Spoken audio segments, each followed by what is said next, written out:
Shalom saudara. Istilah jalan kemenangan atau triumphal procession memiliki gambaran tradisi kerajaan Romawi yang selalu melakukan parade atau arak-arak kemenangan setelah pasukan Romawi kembali dengan kemenangan dari peperangan. Biasanya, setelah mereka menang perang, sang jenderal akan kembali ke kota Roma dengan gegap gempita dan sorak-sorai, disertai dengan iringan tahanan perang yang nanti akan dihukum mati di kota Roma atau dijadikan budak. Tentu Paulus sangat familiar dengan parade ini, karena ini adalah peristiwa yang meriah yang dirayakan oleh hampir seisi kota Roma. Ketika kita mengerti latar belakang ini, maka sungguh sangat mencengangkan. Paulus berusaha menjelaskan bahwa dia bukanlah sang jenderal perang tersebut atau komandan perang yang berjalan bersama dengan bangga. Tetapi Paulus adalah tawanan perang itu sendiri.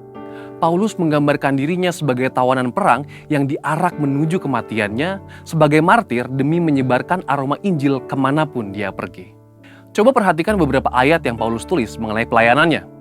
Dalam 1 Korintus 4 ayat 19 dikatakan, sebab menurut pendapatku Allah memberikan kepada kami para rasul tempat yang paling rendah, sama seperti orang-orang yang telah dijatuhi hukuman mati.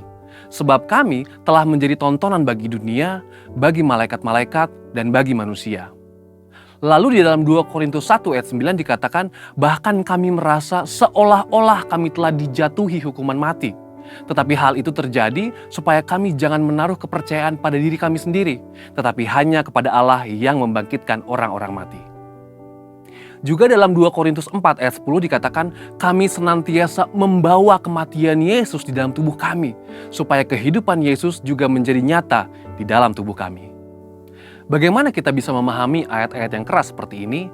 Sesungguhnya, Paulus sedang mengajarkan bahwa jalan kemenangan di dalam kehidupan orang percaya adalah jalan salib. Orang-orang yang mengerti bahwa mengikuti Yesus itu ada harga yang harus dibayar. Dan Yesus sudah memberikan yang terbaik, yaitu nyawanya sendiri, sehingga sudah sepatutnya kita hidup bagi Kristus. Ayat ini mengajak kita untuk merenungkan dan menghidupi penderitaan Kristus ketika Dia memikul salib menggantikan kita. Memang kita tidak bisa menggantikan karya Kristus di kayu salib, tetapi kuasa salib dan pesan kematian Yesus harus selalu hadir dalam kehidupan dan pelayanan kita. Inilah yang Paulus maksudkan ketika dia berkata, dengan perantaraan kami, ia menyebarkan keharuman pengenalan akan Dia di mana-mana. Dengan kata lain, kehidupan kita sebagai pengikut Kristus hendaknya dikenal sebagai orang yang menyebarkan Injil dan kabar baik itu di mana-mana. Lewat hidup kita, orang boleh melihat Kristus dan Injil itu nyata. Paulus pun sudah berbicara di dalam 1 Korintus 1 ayat 17-18, sebab Kristus mengutus aku bukan untuk membaptis, tetapi untuk memberitakan Injil. Dan itu pun bukan dengan hikmat perkataan, supaya salib Kristus jangan menjadi sia-sia.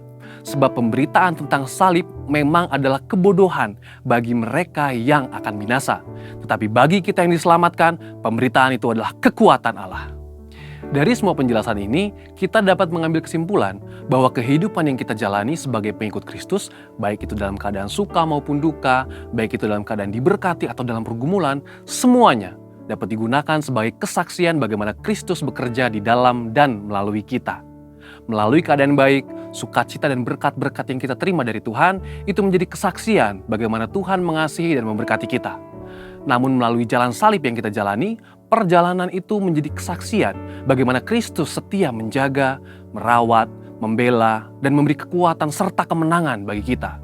Kehidupan kita sebagai pengikut Kristus dalam menempuh jalan salib itu menjadi bukti akan penyertaan Kristus dan menjadi bukti bahwa mengikut Kristus adalah jalan kemenangan. Saudara, untuk penjelasan lebih lanjut dari tim teologi kami, silakan buka link yang ada di atas atau scan QR Code yang tersedia. Mari kita bangkit, jadilah pemenang. Hey Indonesia, it's Andy, Sam and Josh from Planet Shakers here, and we can't wait to be with you for Planet Shakers Abundance Tour. Friday, the 4th of July, we will be there at Central International Convention Centre in Bogor. It's going to be so amazing because the Planet Shakers band will be there and also Pastor Russell will be speaking. So you know, guys, it's going to be a move of God. So you want to come, you want to position yourself because your miracle is in the making.